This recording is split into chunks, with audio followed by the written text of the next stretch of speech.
Matthew Ferrara said it in our group coaching today. Sometimes the best tool that you have is the referral. And you can say, hey, I understand that's how you want to sell your home, and it's your home. You should be allowed to sell it any way that you want to. That's not the business that I run. I don't offer those services, but I know somebody who does. Let me introduce you to them.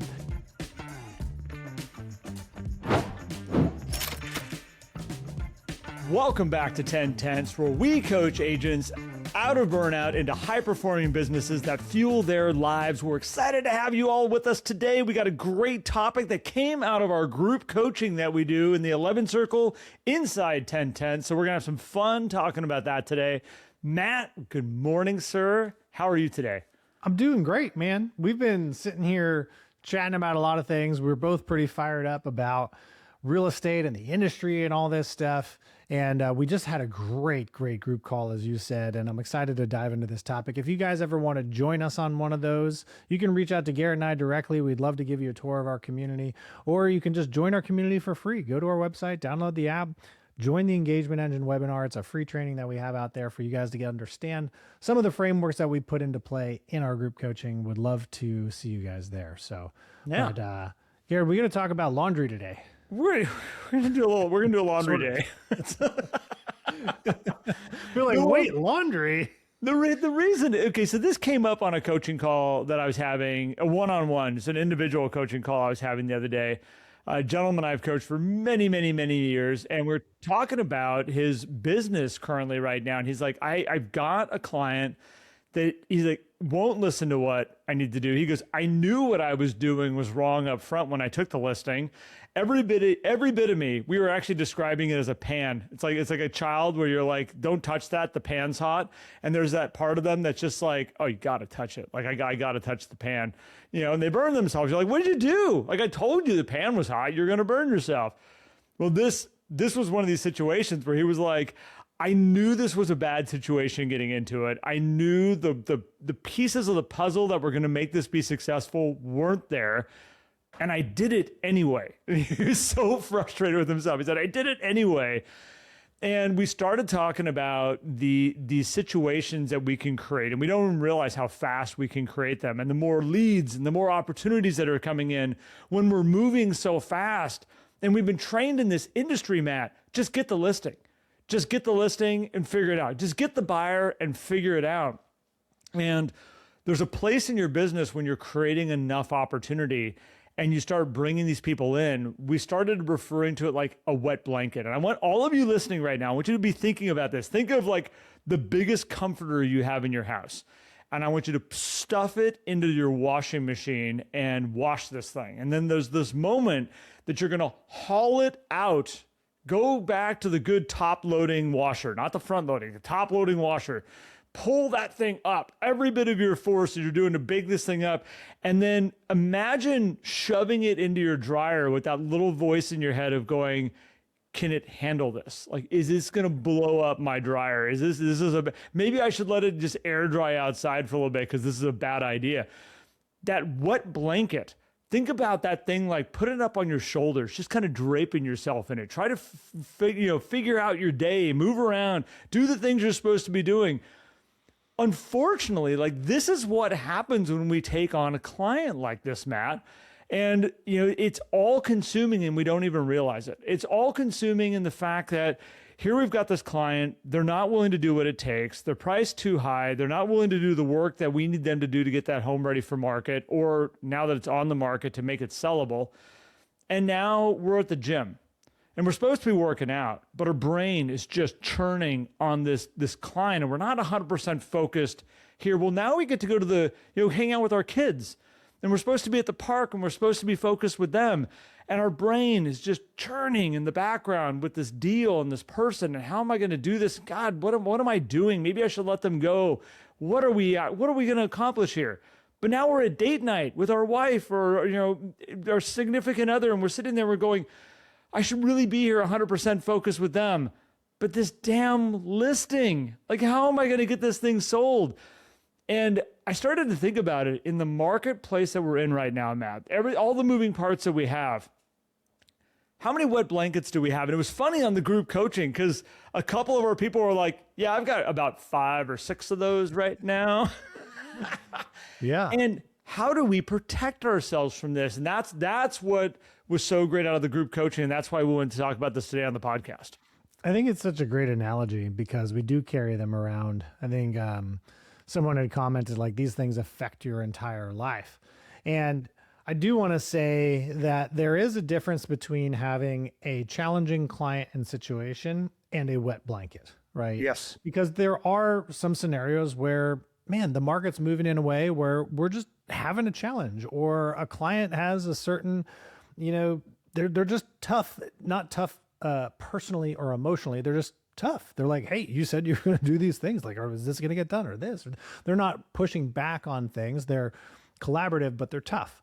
Yep. Those are okay clients to still take on. In fact, I encourage people to take on and go after those situations, because that's how you're going to learn and grow. It's these blankets, Garrett, that we got to identify.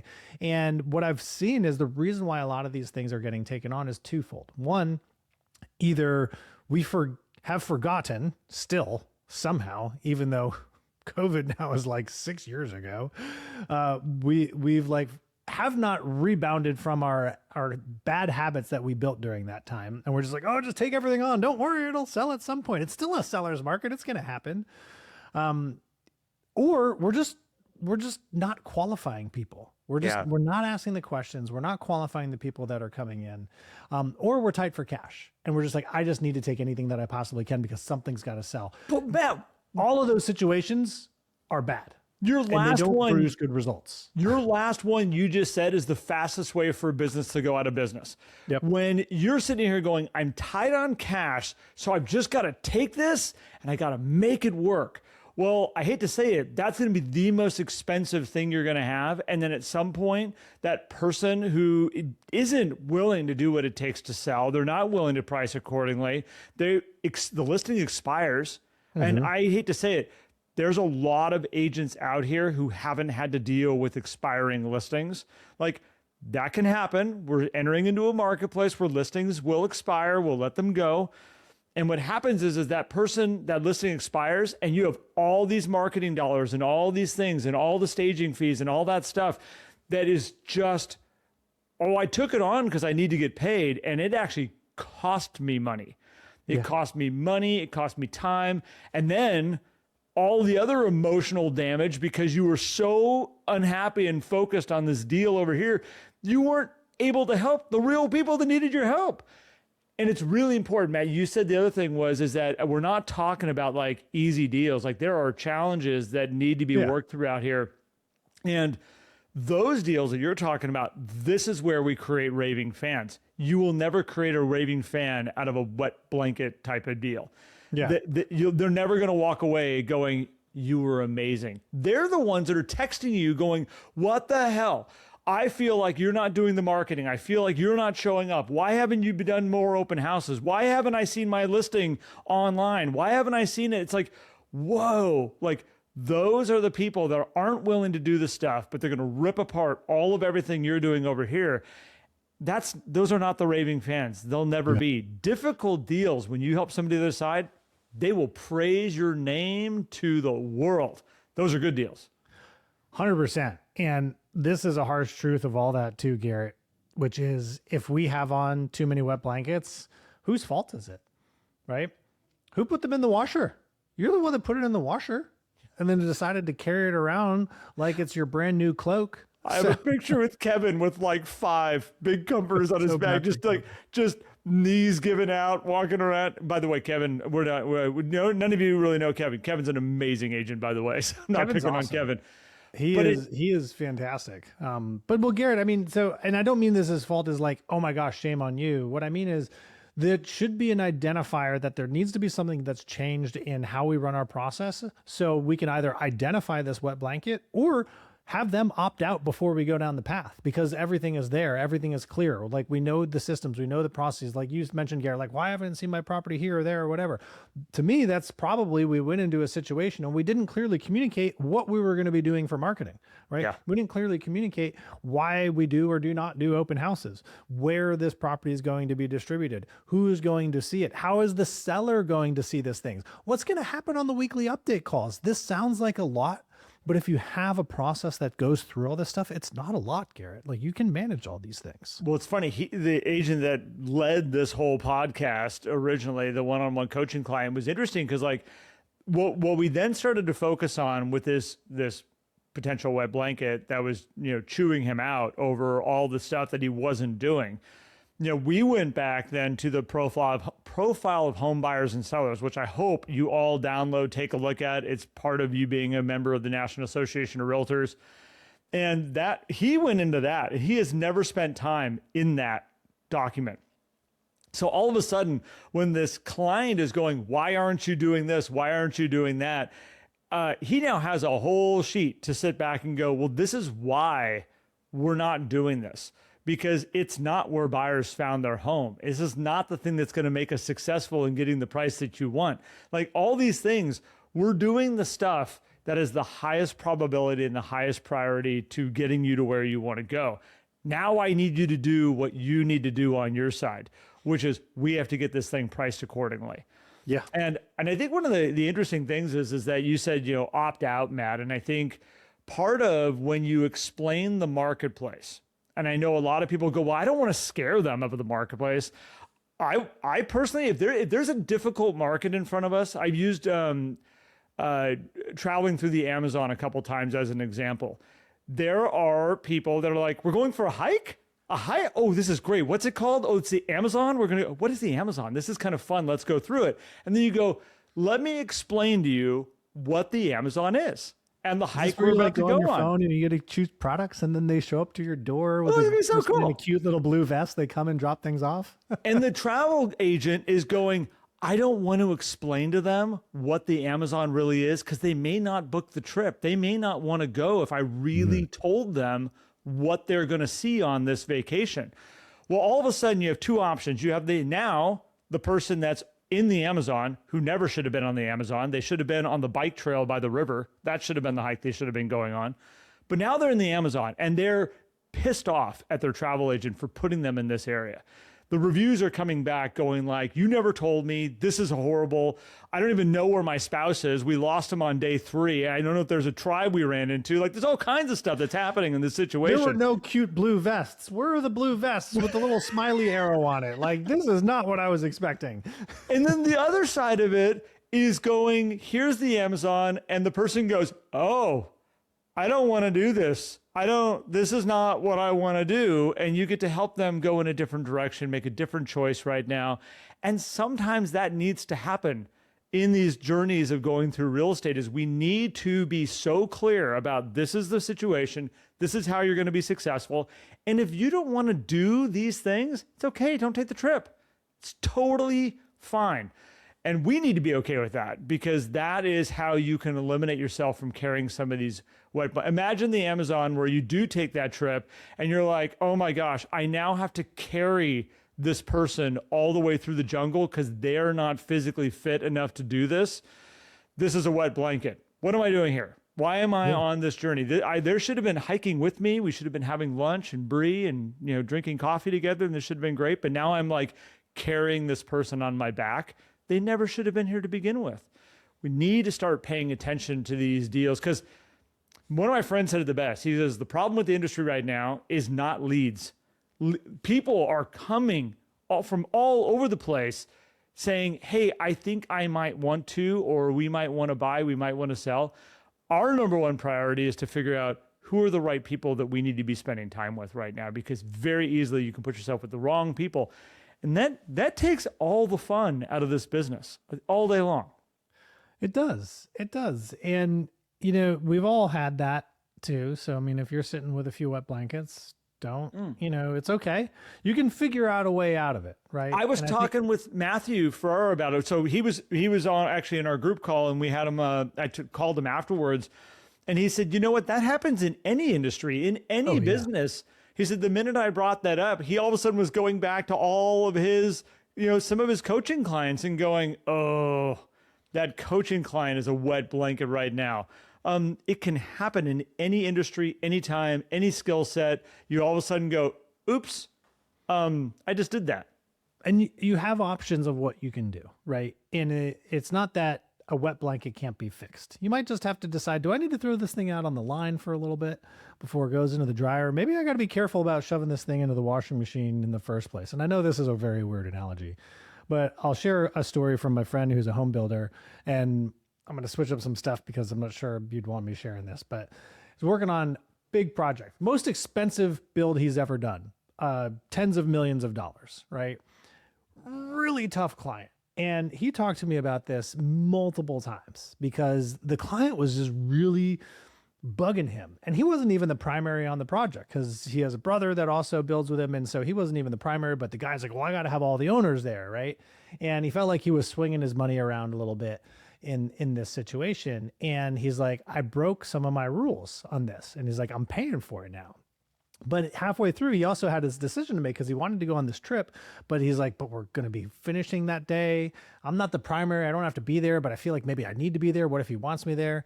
And I was like, dude, go on the trip, man. Like, you can't let this one person control your life, because if you do, it's going to set the standard for yourself and how you operate with everybody else, right? Because this is what wet blankets can do. This is how you accumulate them. He's like, but this is how you also handle them if you have them. Is like, you say, hey, I'm going to go this way. You reestablish your values. You set your standards. And funny thing is, I was asking, like, how'd it go? He's like, oh, he didn't even notice that I wasn't there. I was like, oh. So a lot of times I think we build these things up too because we have this challenging client, or I'll call them a problem client, because the challenging ones they're just challenging. But if we have a problem client, that's the wet blanket, and then we just keep pouring water on it, you know, because we keep cutting another corner. Well, maybe this is the shortcut that's going to get me out of this. Like, no, you have to like go back to what your rigid is, what your standards are, because sometimes you'll find, Garrett, I think, that maybe we didn't have a wet blanket at all to begin with. We just cut corners because in our mind, we were like, oh, I know this is going to be a bad deal, so I'm not going to even talk to them about this thing. I'm just going to go at it, right? Like a buffalo running into the storm. We'll just get through it a whole lot faster. And then you're like, I don't want to run into the storm. And now you're stuck. Instead of just, nope, turn around and keep running right into it and hold your standards. You can avoid it though by doing a lot better stuff up front. Garrett, how many times do we tell everybody, do the work up front, slow the process down, ask questions, ask more questions after you ask those questions, and then yet again, ask more questions after you get the answers to those questions, because that's going to give you everything that you need to know about, okay, is this person actually going to sell their house? Because that's what we're really trying to determine as guides is this person a real seller? Is this person a real buyer? Are they going to go through with it? Because it's up to them. And if they're not, then why are you going to go offer your services that you get paid on results, which is their own results, if they don't want to achieve the results? So at the end of the day, every single time I watch this happen is because somebody broke their process or the rules of how they do this. They either broke the rules up front of actually doing the interview that needed to be done to figure out who is this person, where are they at? You know, I always use the who, when, what, where, how, and why. They skipped all the steps of figuring that out and went like, ooh, get to list a house, gonna go list a house. And they go, oh my gosh, how did I get in this situation? Well, I didn't really figure out if I was working with a seller or a buyer to begin with. And now we have a problem.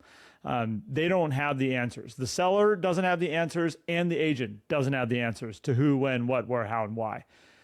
The other side of this is that you got all the information. You know it's a bad decision. You know there's bad information that I've received. And we go, but it's a listing.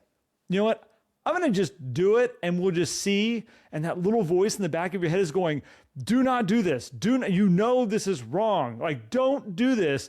But they skip that process and they go, you know what? But it's going to feel good to have a listing. It's going to feel good to have my sign in a yard. It's going to be good to be able to stand in the sales meeting and be like, hey, I got a brand new listing, and be able to showcase it. And the back of your head going, this damn thing is never going to sell. I know it's never going to sell. My agents around me know it's never going to sell. Like we do this sometimes, but it's always breaking our process. Yeah. So I'm going to encourage all of you is that you want to get ahead of this right now. One is that take a look at your onboarding process of clients and really go, is it helping me understand those parts of the equation? Who, when, what, where, how, and why? And there's lots of onboarding processes. There's lots of systems out there. They'll say, here, ask these questions. At the end of the day, those processes are helping you get to that information. I would also ask, is my process helping them understand the answers to those questions too? Because you need it to come out of their mouth about, why are we doing this? When does this need to happen? How do you want to do this? There's lots of ways to approach it. Do we want to do the house as is? Do we want to have it be the cream puff of the neighborhood when we put this thing on? How do we want to approach this sale? There's lots of pieces that need to be understood, you and them. And then hopefully once you get through that, you're both in a great position where you're both going, this is a good decision. They understand the market. They understand what's going on. They understand what needs to be done. I'm going to show up and provide all my services. And the likelihood of this thing selling, it's pretty good. We're going to do all the right stuff for what this marketplace needs right now. This marketplace is totally different than what we had in 2020, 2021, and 2022. You could get away with all kinds of stuff back then. You can make all kinds of bad decisions and be like, man, I'll probably be fine. I'll probably be okay.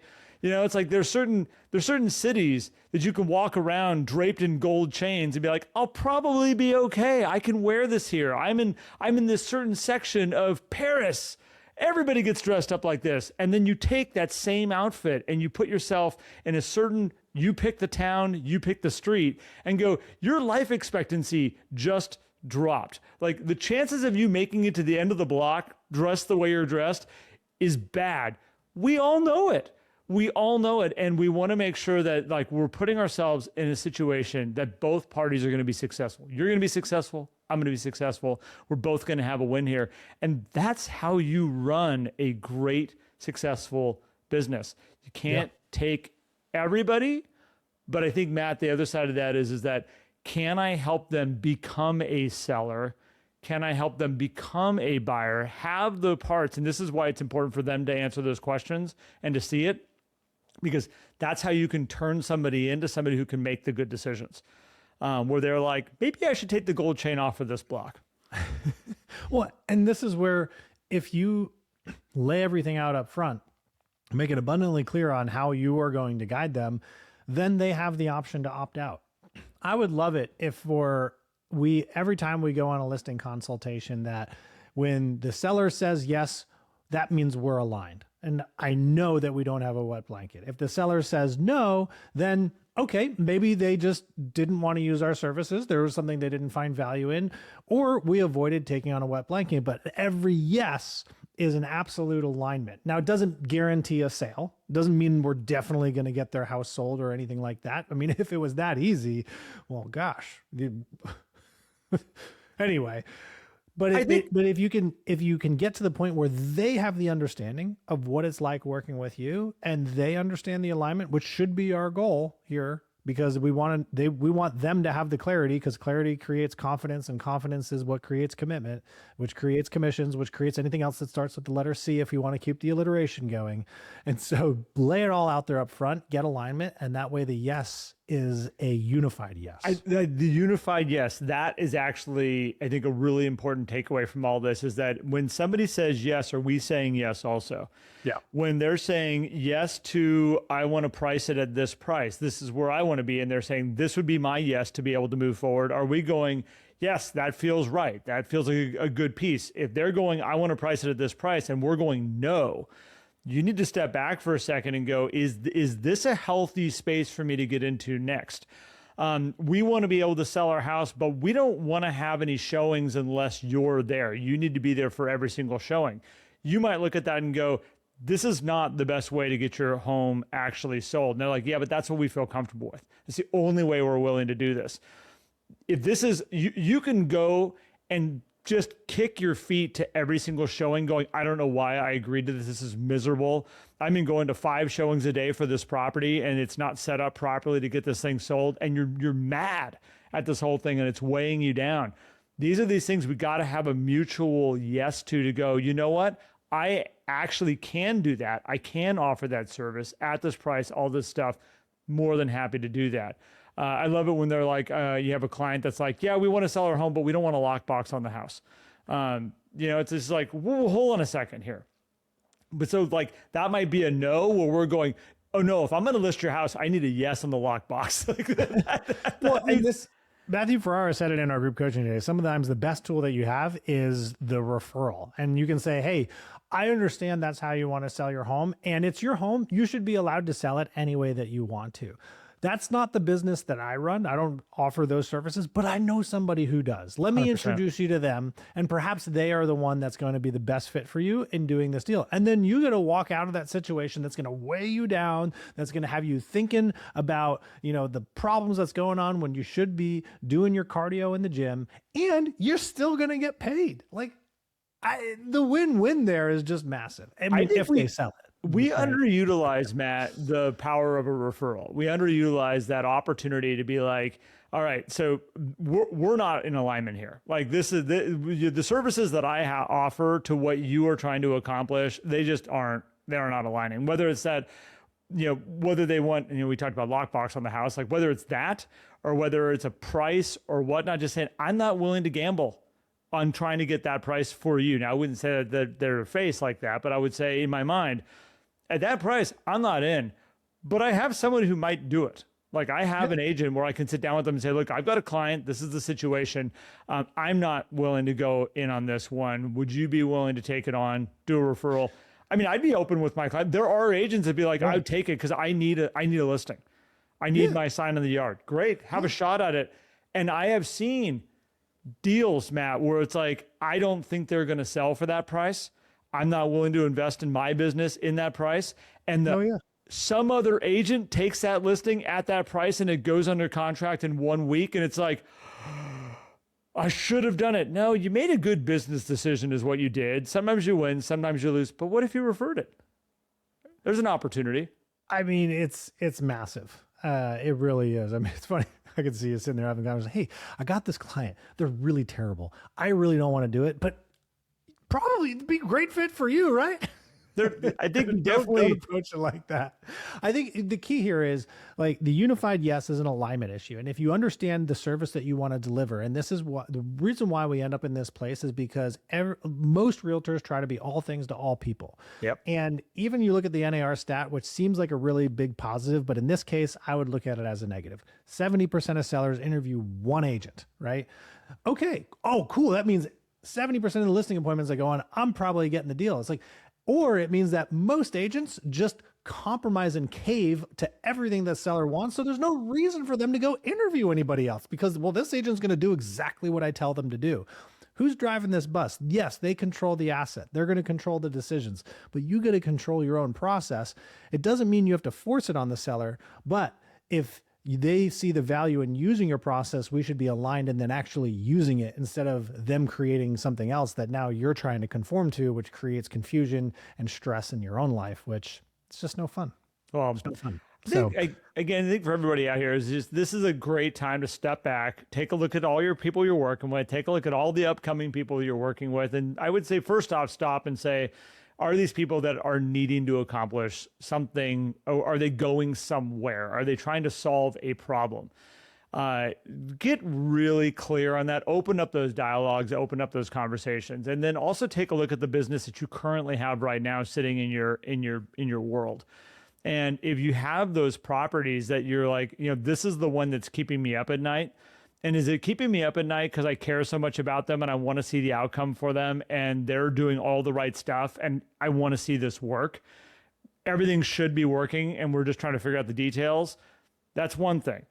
If you have that person in your business that you're like, I'm telling them exactly why what we have here isn't going to work. And they're like, I don't care. I'm doing it my way. And that is frustrating you and keeping you up at night and keeping you going. You might want to take a step back. And one of the hardest things ever is sitting down with them and saying, guys, let's call time of death on this.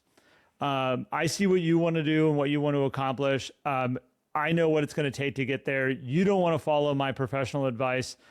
Unfortunately, I can't take this ride with you anymore. And here's what we're going to do. I'm going to let you guys out of the contract. Here's what it's going to be. That's a really difficult conversation to have, but actually sometimes it's the conversation that some of those people need you to do, because that's that moment they're like, oh crap, he's serious.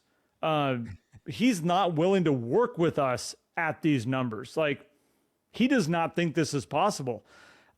Sometimes that's the moment that they go, the professional is telling us this is impossible. They don't even want to be in the same boat with us. That's an important, powerful moment sometimes, but we don't even go there because that is the difficult conversation that needs to happen. And sometimes we avoid difficult conversations. Yeah, that's very true. Well, I think everyone hopefully got some good value out of this. You have this referral option available to you. You have the opportunity to discover, ask questions, do all this upfront work to make sure that you have an aligned, unified yes. And when you do those things, you're able to build a business that fuels your life, not one that consumes it. And that's what we really wish for you. That's what we're building here at 10 Tenths, is a way for agents to build that lifestyle that you all got into this business probably because you had this idea of a lifestyle, and you should be able to have that instead of now being consumed by your business. So come check us out at 10tenths.co. We're here to support you in any way that you can. You can join our Engagement Engine webinar for free to get that foundational framework, which builds out a wonderful communication system for you on how you can stay in communication with your people so that you can identify the people who might be looking to buy or sell, so you can build great relationships, and so that people come to you, you can attract them in. And add value. It's a wonderful thing. So appreciate you guys tuning in. As always, we'll see you in the next episode. Garrett, thanks for bringing the wet blankets to us today. This is great. No problem, man. Hopefully we find some people's businesses and eliminate them, or at least fix them, dry them out. They just need to be dried out. Appreciate you guys. Take care, y'all.